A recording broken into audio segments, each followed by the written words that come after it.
You're listening to the Cool Audio Podcast, your escape into the world of stories, sounds, and imagination. Whether you're driving, chilling at home, or just need a moment to unplug, we've got a story just for you. So sit back, relax, and let the journey begin. After reporting to the commander, Elsie strolled around the hospital, inadvertently bumping into Chloe. "Chloe, you look to be in pretty good shape today." "Yeah, I've been doing great in physiotherapy. My leg doesn't hurt anymore, so I'm feeling better. You, on the other hand, look kind of colorless. Are you feeling okay?" "No, maybe I'm just tired." Chloe squeezed out a smile. "Justin was here this afternoon?" "You're very well informed." Chloe continued to smile at Elsie. "Oh, I heard it from a nurse. I didn't see him." "Yeah, he was here. He's usually quite generous. What did he give you this year?" "Nothing. I'm not accepting any gifts this year. We're all just getting together for some food." Because Elsie wasn't included in the group, she didn't see Chloe's message about not accepting gifts. "Oh, I see. Well, this is awkward. I've prepared this for you." Elsie took out a beautifully packaged gift. The logo was enough to show that it was Gucci's hottest honeybee bag. Delicate and exquisite, it definitely cost tens of thousands of dollars. "This is too expensive. I can't accept this, Elsie." Chloe's expression immediately turned serious. She never felt like there was much of a relationship between them. If she really tried to draw a connection, their only exchange was the time when Elsie inadvertently saved her life. After Mr. Dawson's analysis, however, she agreed that Elsie's appearance was too much of a coincidence. "What are you talking about? We're friends. This is nothing." "No, I can't. Keep it for yourself. Thank you for your kindness." "Chloe, are you still mad at me for what happened that day?" "No. I can understand why you were so emotional that day. If it were me, I probably would have been worse." "Then you'll invite me to the party tonight, won't you?" Elsie's question was incredibly calculated. She knew that the party invitations were sent out by Jack. He was the one who created the guest list, and she was not included. Because it was an intimate gathering, Jack felt defensive towards Elsie. Chloe knew that Justin would bring Melody, so she mentioned it to the girl. As for Elsie, truthfully speaking, if the woman didn't ask, Chloe wouldn't have invited her. She was planning to just exchange pleasantries. She really wasn't planning on things turning out this way. Elsie's unspoken press for an invite seemed harmless, but her manipulative ways truly irked Chloe. However, with so many people watching, Chloe decided to stay friendly. "Of course, come and have some fun. My birthday isn't important. It's just a get-together for friends." "Justin's bringing that girl tonight, right?" Elsie smiled. "I think so." "Don't worry, Chloe. I won't cause you any trouble. Even if I do get mad, I still won't do anything embarrassing." "I trust you." Chloe smiled and left with the rest of the doctors and nurses for the meeting room. Elsie flashed a meaningful smile. She wondered, who would be the first mystery guest that night? Chloe's younger sister, Fiona. Or maybe Legend would appear? After she got off work, Melody stood at the building entrance and sent Justin a message. "President Cooper, I'm off work. Where's your car?" "Take the cab here." "What? Didn't you say that we're leaving together?" "Something suddenly came up and I had to leave. I can't go back to the company. Too much traffic," Justin deliberately said. "I can take the cab, but will you compensate for my ride?" Melody asked matter-of-factly. "Comping isn't possible. You can also not come," said Justin nonchalantly. "Oh? Are you threatening me? Do you really think I have to go? If I don't go, you'll lose out on a lot too. Don't forget that you've bought me more than $200,000 worth of stuff." "The money's not important, but I told Chloe this afternoon that you'd be there. If you don't go, I'm not the one you'd disappoint." "You lowlife. Why do I have such an evil boss?" Melody couldn't believe that Justin was using her own tactics against her. "Haha, I'm just giving you a taste of your own medicine." "Medicate yourself." "What? Who do you think you're talking to?" Justin wanted to give the girl a piece of his mind for getting mad first, but she hung up the phone before he had the chance. Melody was mad, yes, but she knew she had to go. After all, Chloe was the nicest person she'd met in the city. She believed that Chloe was nice to her, not only because of Mrs. Cooper's request. Melody took in a deep breath and crossed the street to wave down a taxi. After class, Rory went straight to Lin Hong's garage. "Why are you here alone?" Lin Hong seemed to have grown accustomed to her direct ways. She always did what she wanted. "Who else would I come with?"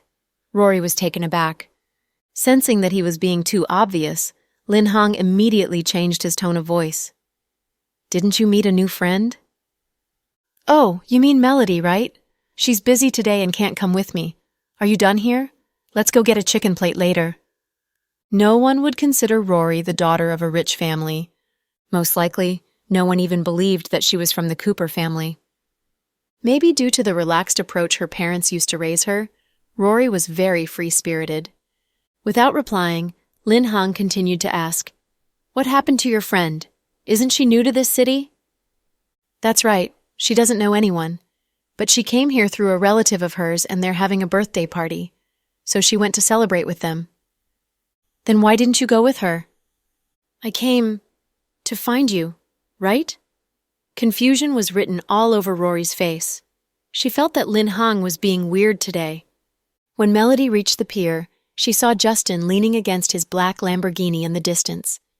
He appeared to be greeting some people, chatting and laughing it up. He was surrounded by a group of rich men, the center of attention. Melody didn't get the chance to change into the dress Justin had bought her.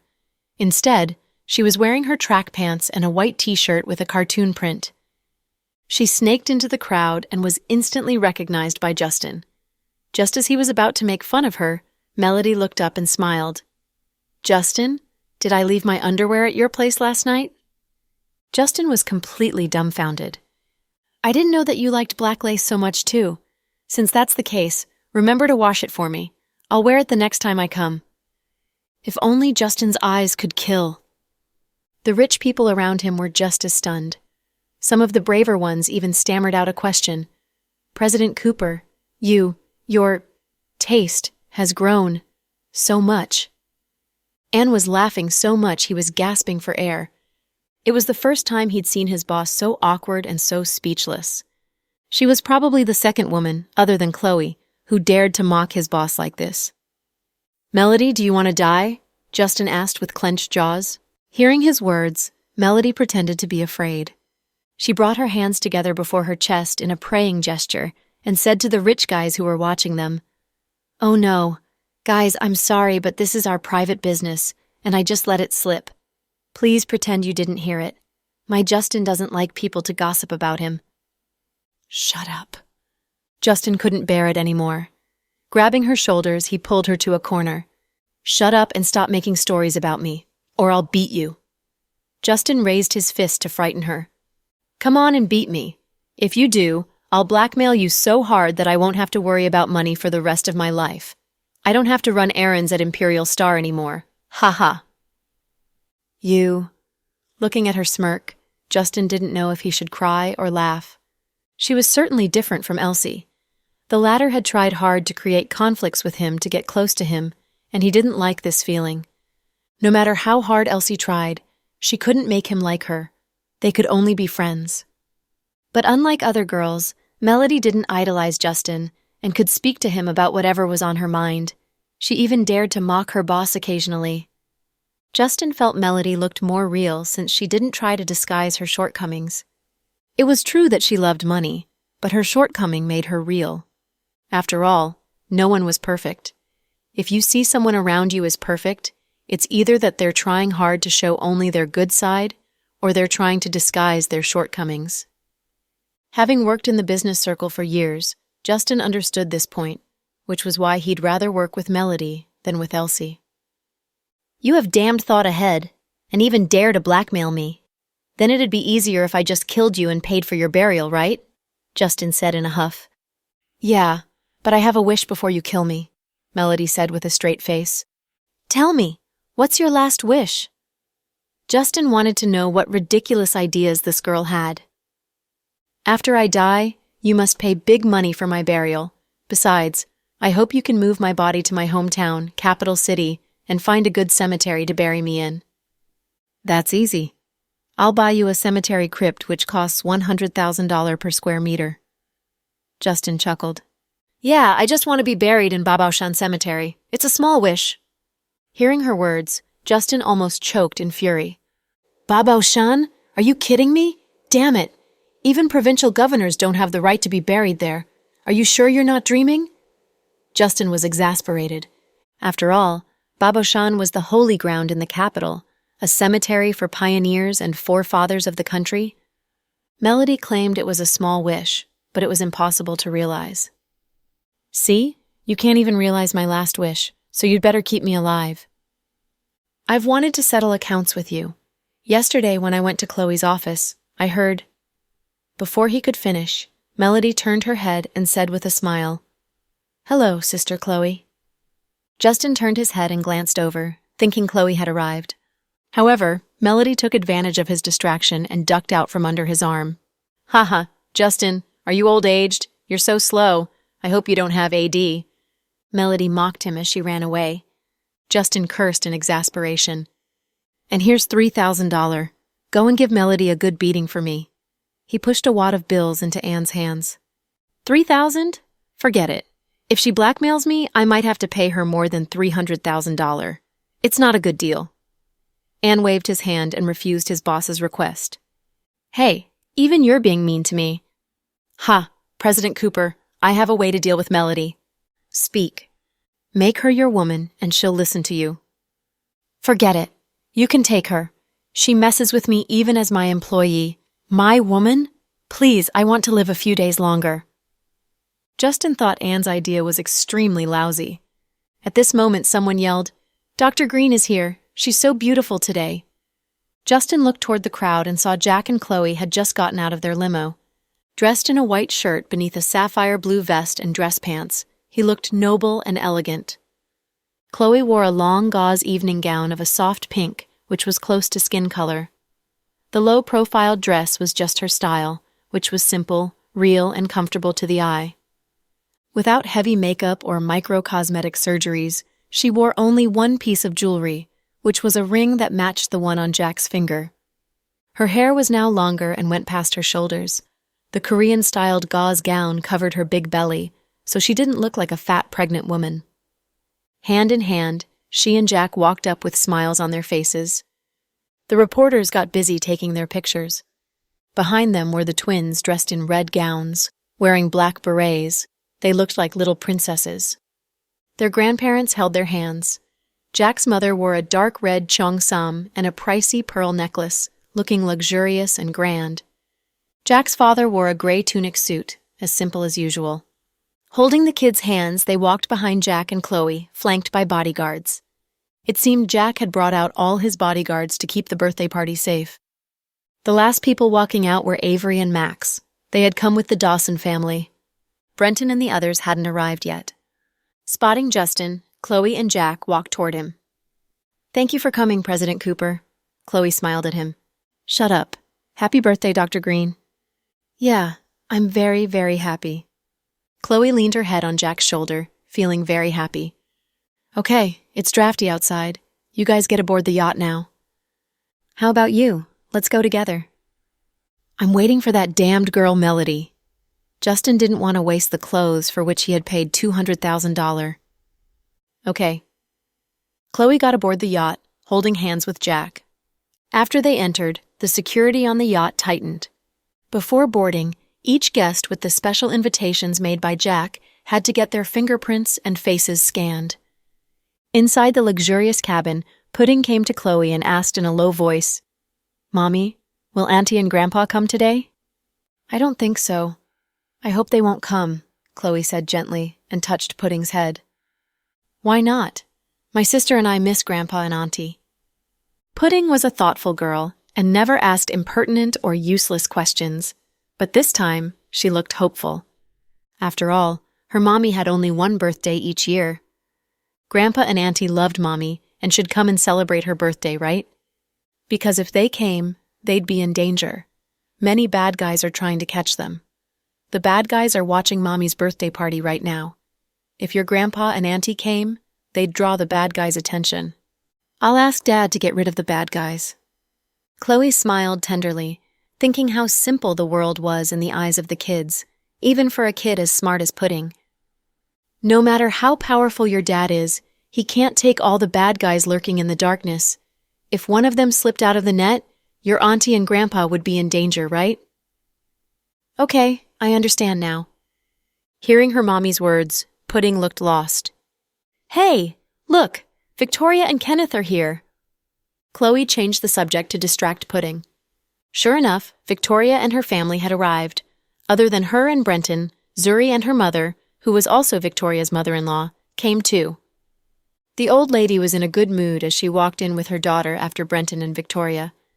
Holding Pudding's hand, Chloe hurried over to greet them. Kenneth was happy to see Pudding. Pudding! Pudding smiled shyly. Ethan and his parents are not with you guys? No. Auntie Sarah said she needed to go and pick up the birthday peaches for Auntie Chloe and will arrive in a little while, Kenneth replied cheerfully. Pudding, take Kenneth to play with your sister. If you're hungry, ask your dad to get you something to eat. Okay, Mommy. Pudding led Kenneth toward the main hall in the yacht. Then Chloe greeted Brenton's mother and chatted happily with Victoria and Zuri. At this moment, Justin still hadn't boarded the yacht. Max walked around and greeted his friends. Then he felt bored and searched for Justin. Finally, he spotted Justin at the entrance. Hey, Mr. Cooper, what are you doing here? Go and let's play a few rounds of Fight the Landlord with Mr. Blake. I think you look like a landlord. Justin chuckled. Damn it. You, a permanent bachelor, are always cranky on such celebratory occasions.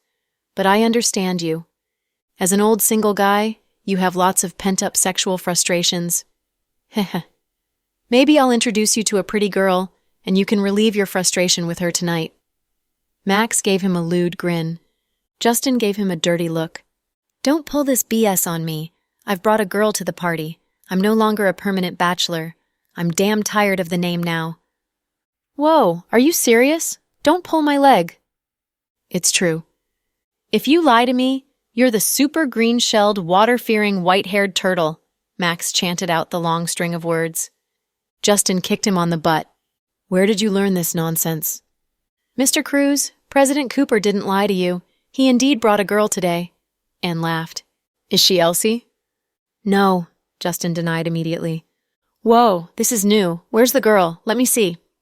Excited, Max glanced around, wondering what kind of girl Justin had brought to this occasion. While Max glanced around, Melody walked out. After teasing Justin, she had run to a nearby washroom to change clothes. Then she came out with the bag containing her old clothes. She had a new look in this outfit. She was a beautiful girl. Even though she wasn't as stunning as Fiona, she was eye-catching standing in a crowd. Wearing this pricey dress, she looked elegant and classy. She's over there, and pointed her out to Max. Damn it, when did you know this girl? You're very good, Mr. Cooper, dating a girl without telling your pals. It's my personal business. Why should I tell you? Stop sucking up. Do you still remember your pals after you met Avery? Ha, look at you. You sound so sulky.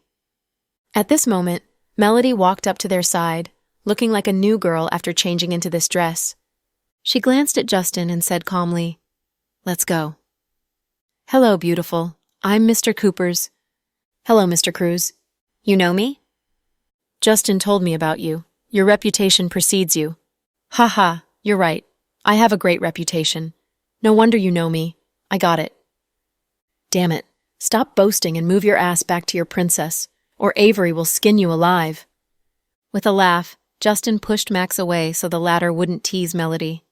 Then they walked inside. President Cooper, you guys go ahead. I'll get some fresh air here at the entrance, said Anne. Justin knew Anne was hoping Fiona would come. If she came, she'd take this only route to the yacht. Without saying a word about Anne's intentions, he walked into the yacht with Melody. Despite their matching clothes, they still kept their distance and didn't hold hands or shoulders as a couple did. After all, they were not a couple. How did you know Max? Justin kept his eyes straight forward with a straight face, as if he was talking to the ocean before them. Is President Cooper talking to me? Of course I'm talking to you. Do you think I'm talking to the air? But shouldn't you look into my eyes when you talk to me? Melody's lips curved up a bit. I can't look you in the eye, Justin teased her. Right. I'm so beautiful that you're afraid you'd feel dizzy if you look at me. I don't blame you. Heh heh, you're slow in learning other stuff, but picked up the brazen skills quite quickly. Thank you for your compliments. I used to be shy, but after entering Imperial Star, my personality changed drastically. Like boss, like employee. You haven't answered my question. How did you know Max? I don't remember telling you about my pals. Justin was curious how Melody knew Max's name. Please, your stories are everywhere on Weibo. Not to mention me, any of your fans would know about him. You women are so gossipy. Justin glanced at her in disdain. It's because there are so many rumors and gossip about you. Among the 4 princes of the city, you have the most rumors. Don't you know why? Melody retorted. How come I have the most rumors? Come on and tell me. Justin didn't believe her. Not now. Today is Sister Chloe's birthday. I'll tell you about your stories another day. It'll take me 3 days and 3 nights. President Cooper, have you heard this saying? What saying? Justin turned his head and looked at her curiously. A fly doesn't lick a seamless egg. So you mean I'm the egg? Justin cocked his head and asked in displeasure. No, you misunderstood. I meant you're the fly. Fine. Melody, you say I'm a fly, right? Today I'll show you what a fly looks like. Justin grabbed her arm to pull her out of the room, but she yelled, Hey, what are you doing? President Cooper, we're in a public place. We can't do it here. Her words drew strange glances from the people around them. Justin wished he could find a crack in the ground and crawl into it. His awesome reputation would be ruined by this money-loving girl. Melody smiled smugly.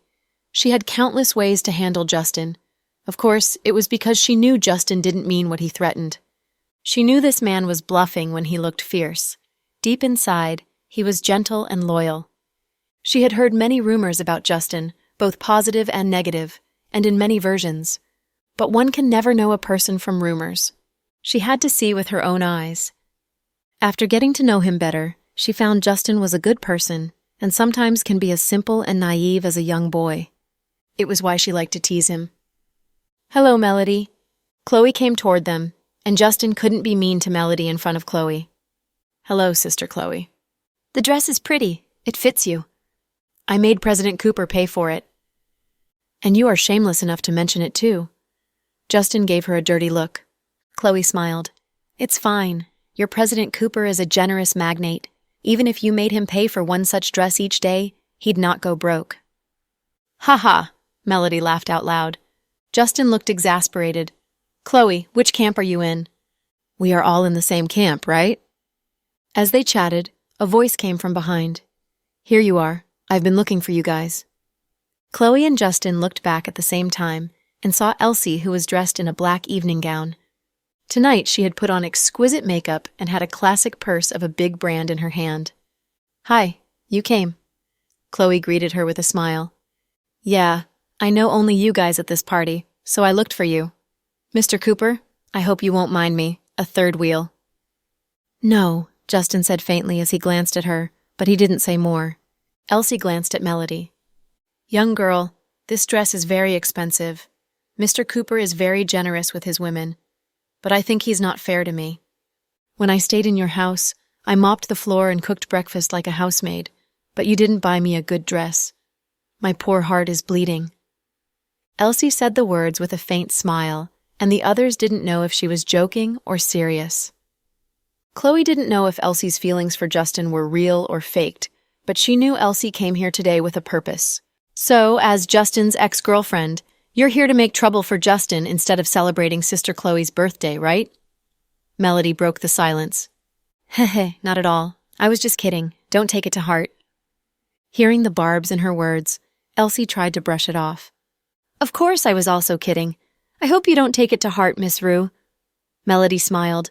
Then she held Justin's arm and said, Justin, let's go and find something to eat. I'm a bit hungry. Okay. Nodding, Justin glanced at Elsie with a bland expression. Excuse us. No problem. Elsie smiled and didn't try to mock him again.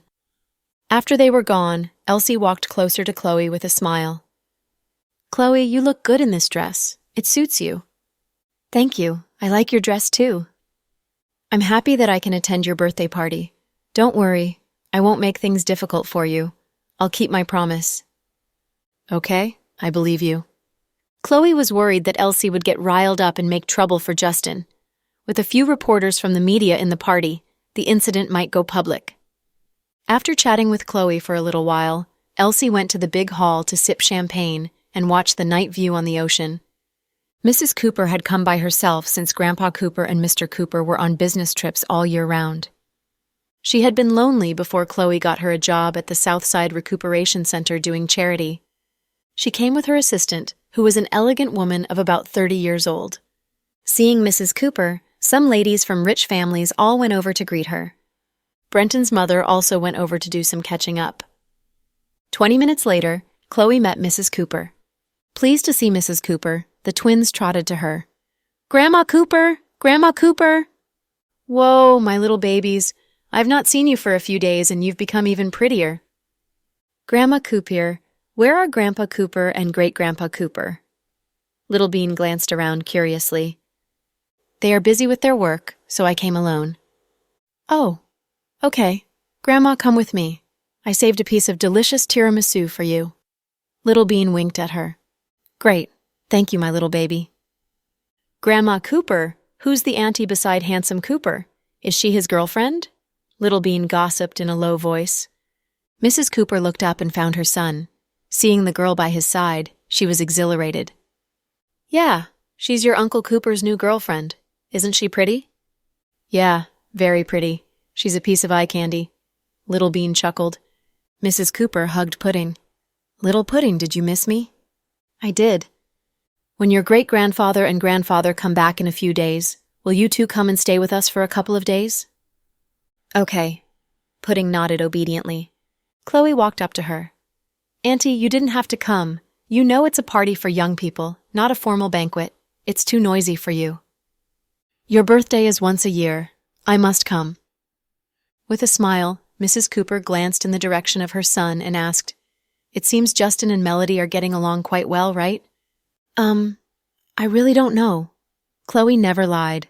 Justin brought Melody to the party, but they were definitely not going out. "It's fine. They are young people and will get to know each other better." Mrs. Cooper seemed quite confident in this relationship. "Aunt, I want to ask you something." "Go ahead." Mrs. Cooper was in a good mood and looked at Chloe with motherly love in her eyes.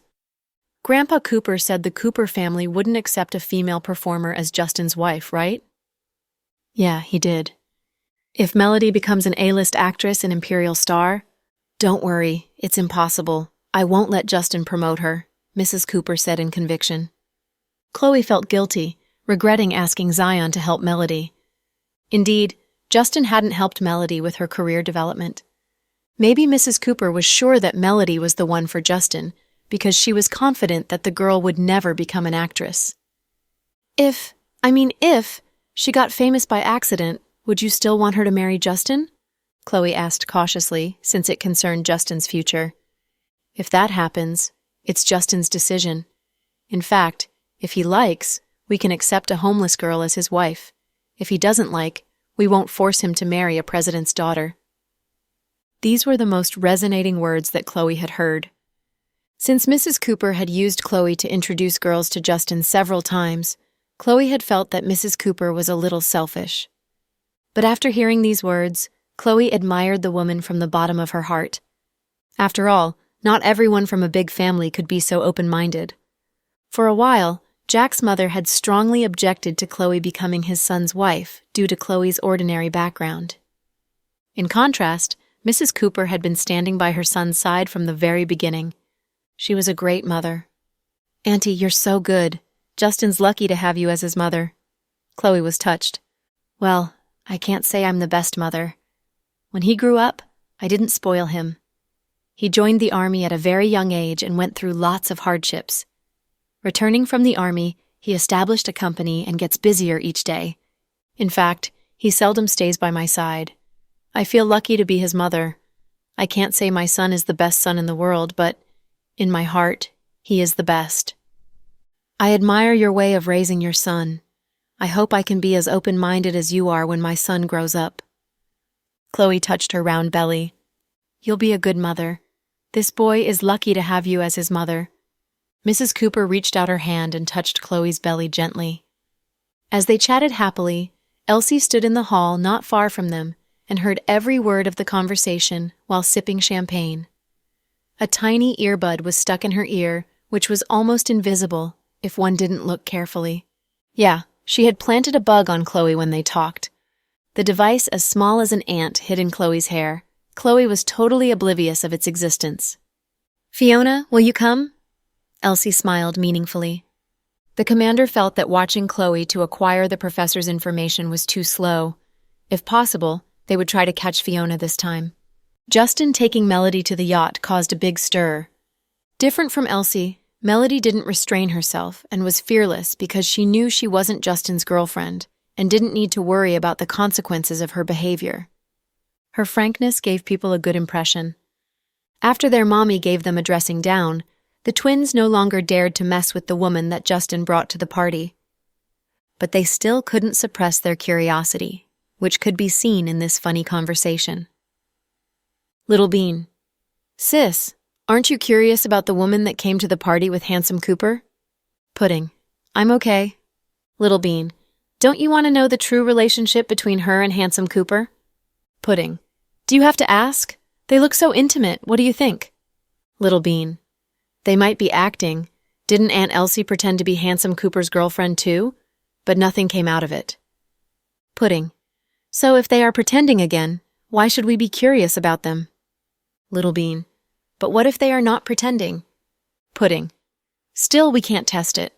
Last time Mommy got so angry with us. If we interfere with their business again, Mommy will spank us."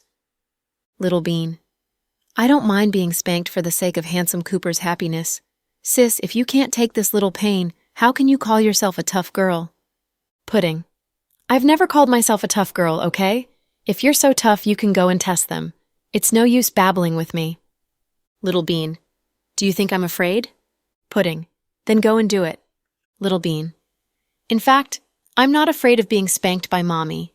After all, it will hurt for only a few days.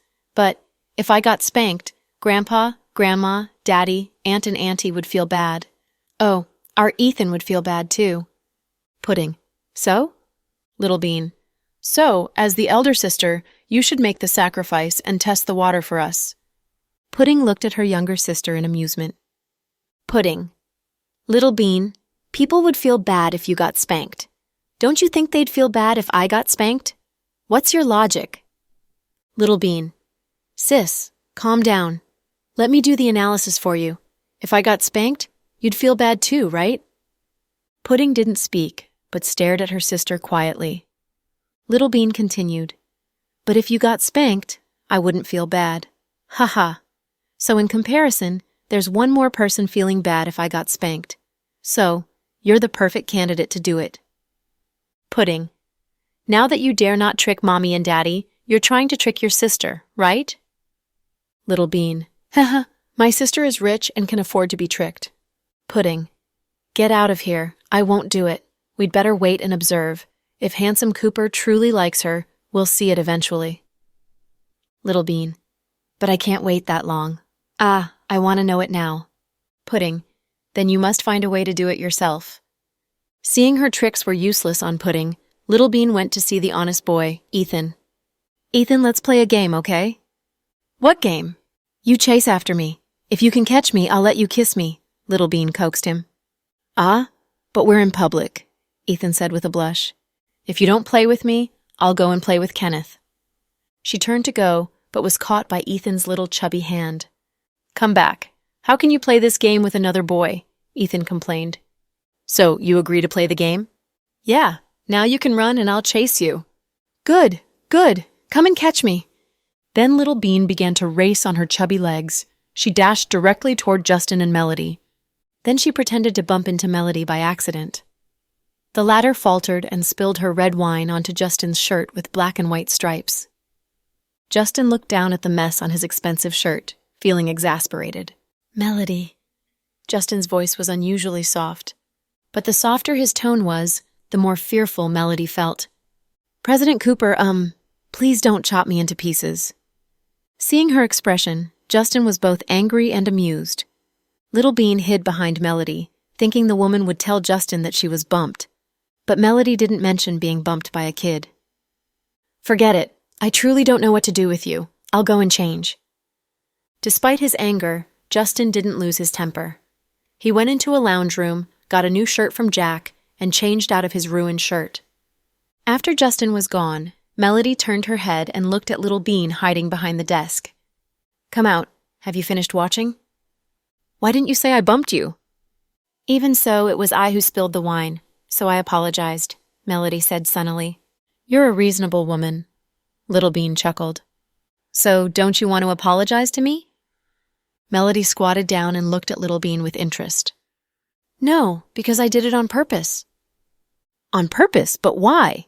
Melody was surprised. "It was a prank, a kid's prank, understand?" Not really. Do you want me to do it again?" "No, please don't. I understand. If you do it again, Justin will skin me alive." "Aren't you his girlfriend? How can he skin you alive?" Little Bean didn't believe her. "Even a girlfriend can't do whatever she wants." "Haha, you mean you're afraid of Handsome Cooper?" "Yeah, I'm very afraid of him. I'm terrified." "Haha," Little Bean smirked smugly. "This time I forgive you, but if you do it again, I'll tell your mommy." "Do you know who my mommy is?" Little Bean was sure this woman wouldn't know whose kid she was since there were many kids in the yacht. "Please, there are only one pair of twins here. Everyone on the earth knows you're Dr. Green and President Dawson's daughter." "Huh."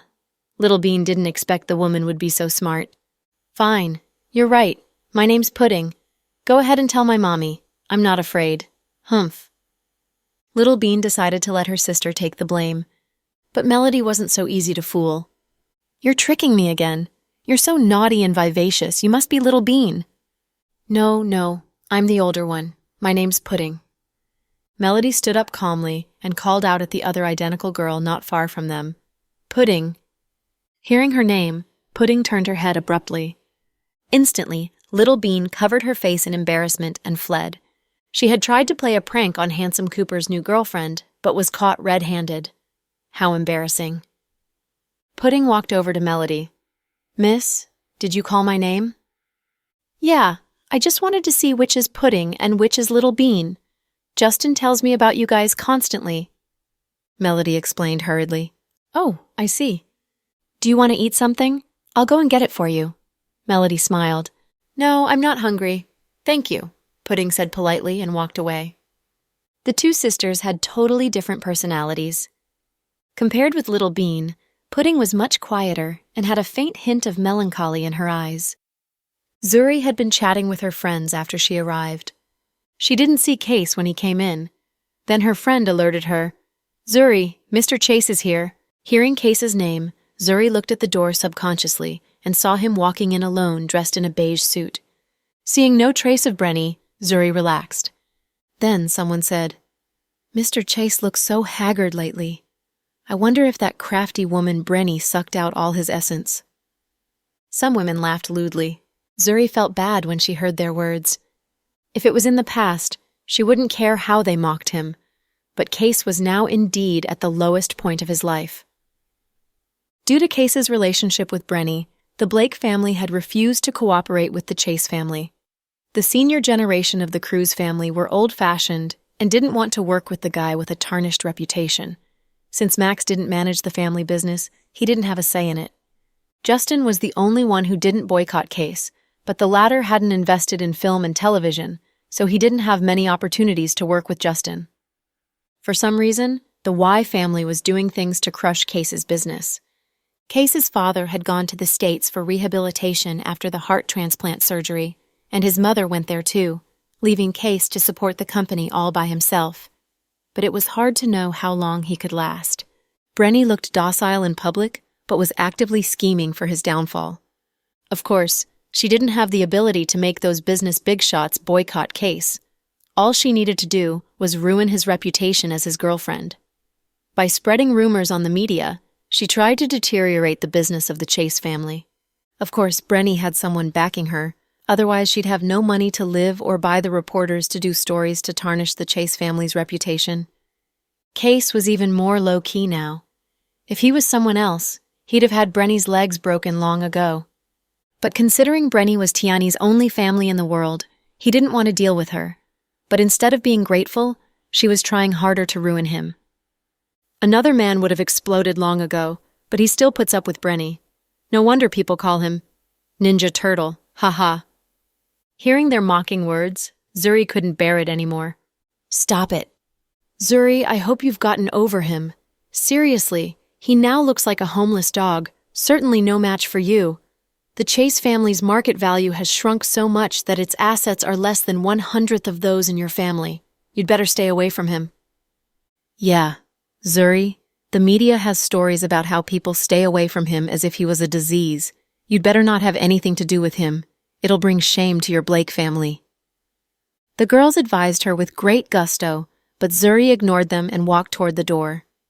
Case had seen Zuri when he entered, but he didn't intend to greet her.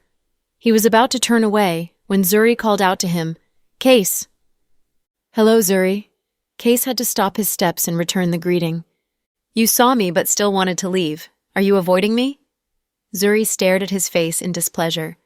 "Oh, I'm not. I just saw you were chatting with friends and didn't want to interrupt you." "I don't believe you."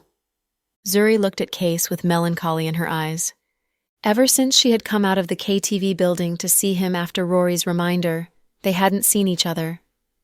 She had sent him messages, but he didn't reply. However, he still liked her updates in moments. Zuri was confused about their relationship. They still felt like lovers when they met each time, but now she had a weird feeling when she saw him. "Zuri, I'm now dogged with negative coverage." "I know. My company is not doing well. My father is in the States on medical treatment. I'm exhausted." "I know. So?" "So I'm in bad shape. You should stay away from me and don't get tarnished by my notoriety." "What do you mean?" "I'm doing it for your sake." "I don't want you to do it for my sake. You didn't consider my feelings before, and I don't need your false kindness now." Zuri was angry. Case had proposed to her, given her flowers on Valentine's Day, waited for her downstairs, but now he told her to stay away from him for her own sake. What was he doing anyway? "Fine. You can take it as my false kindness." Case turned his head away and licked his dry lip. Lately, he had really been under great pressure. After careful consideration, he thought he wasn't able to give Zuri happiness. "Case, are you a child? You married me and then divorced me. You proposed to me again and now you ask me to stay away from you. What on earth do you want? Don't you think your behavior is contradictory?" Zuri demanded in a hard voice. "You can take me as a mentally diseased man. Maybe I'm as crazy as Brenny." Then Case walked away, leaving Zuri standing there feeling empty inside. "Zuri, what are you doing here at the entrance? It's cold here." Gavin walked over and draped his suit jacket around Zuri's shoulders. "I don't need it." Zuri immediately took it off and tossed it into his arms. Then she walked away without looking back.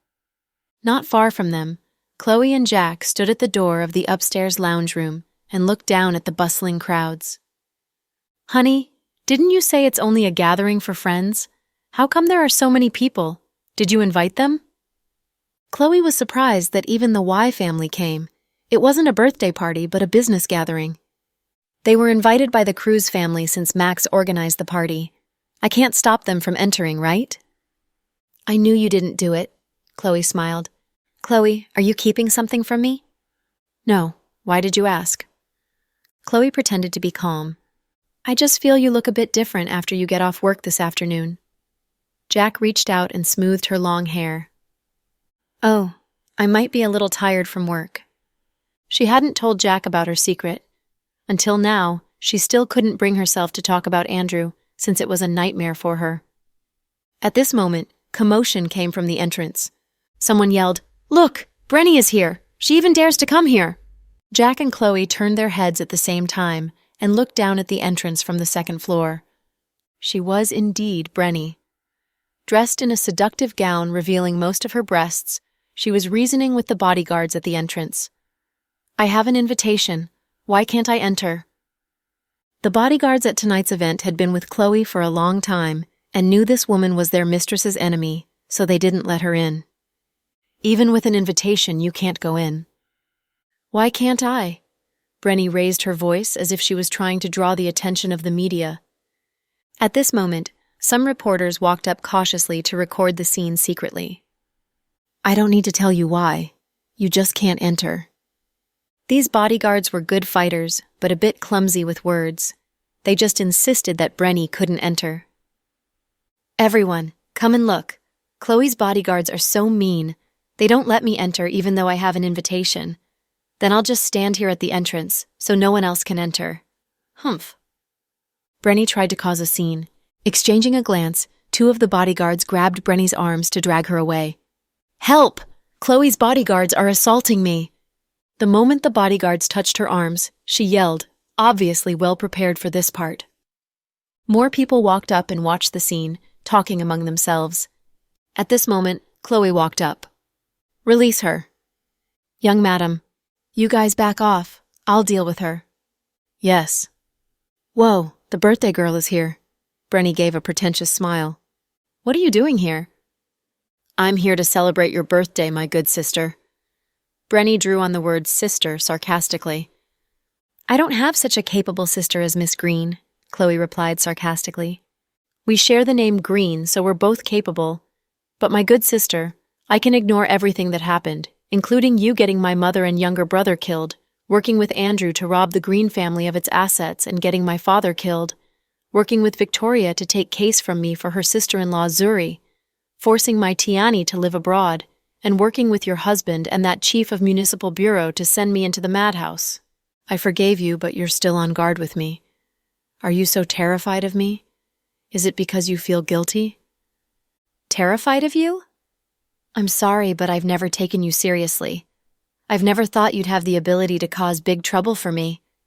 Don't you know you overestimate yourself? In front of so many people, Chloe was still sharp with her words, lashing at Brenny ruthlessly. Then why did your bodyguards block me when I came to celebrate your birthday? I don't remember issuing you the invitation. Instead of answering her question, Chloe asked about the invitation. Look at it. I didn't forge this invitation. Brenny lifted the invitation smugly. She wanted to show to Chloe that she had the ability to get it. Oh, I almost forgot you and Mr. Y are allies now. Getting the invitation is indeed not difficult for you. Chloe nodded with a calm expression. What are you talking about? Brenny's expression changed. At this moment, Gavin, who was standing beside Zuri, looked alarmed. You know Brenny? Understanding dawned on Zuri, and she demanded with a furious look on her face. No, I don't know. Then why did Sister Chloe say it? Maybe. Dr. Green didn't mean me. There are many people with the surname Y, Gavin said guiltily. You know what I'm talking about. Don't think you're safe after he got you out of the madhouse. Brenny, do you truly want to get yourself killed? What? Do you want to kill me? Come on, kill me. No, I don't want to dirty my hands. You can go now. It's my birthday party and I have the right to refuse your entry, no matter whether you have an invitation or not. Chloe, are you completely breaking ties with me? Didn't we do that before? Chloe sneered. Fine. Even though you don't welcome me as your sister, I'll still give you the present I prepared for you. Brenny took out a stack of photos from her bag and tossed out, scattering them onto the ground. They were Evelyn and Liam's photos. But they were not alive in the photos. They had distorted, bloody faces or stared up like a dead fish. They looked like characters from a horror movie. Some women cringed in fear, cursing Brenny for her perversity. Obviously, those photos were faked just to unsettle Chloe. Watching from upstairs, Justin clenched his fists. Damn it. The woman is crazy to show these horrible photos to a pregnant woman. I'll go and break her damned head. President Cooper, wait a second. Melody grabbed his hand and gestured to him to look down. The person who cared for Chloe the most was Jack, but at this moment, he just watched the scene quietly standing behind Chloe. What did it mean? Did it mean that he didn't care for Chloe? Of course not. It only meant that he was confident in Chloe. Indeed, Brenny didn't have the ability to cause much damage today. After all, no one could bring any hazardous objects onto the yacht. Before she could do anything, the bodyguards would discover it. So she had come just to unsettle Chloe. Knowing pregnant women couldn't handle strong stimulus, she paid people to fake these horrible photos with her mother and younger brother's faces to disturb Chloe. She'd be satisfied if these photos could give Chloe a fright. But she was in for a surprise. Chloe picked up a few photos from the ground and glanced at them. Then she looked up and asked Brenny, "Did you think these photos would scare me?" Brenny didn't speak because she didn't know what Chloe was thinking. "Brenny, you're truly an idiot. It's true an ordinary person, even a man, would be scared to see these photos. But you forgot I'm a doctor. I've treated victims from car collisions, and their wounds are usually horrors to the eye. I see dead people almost every day.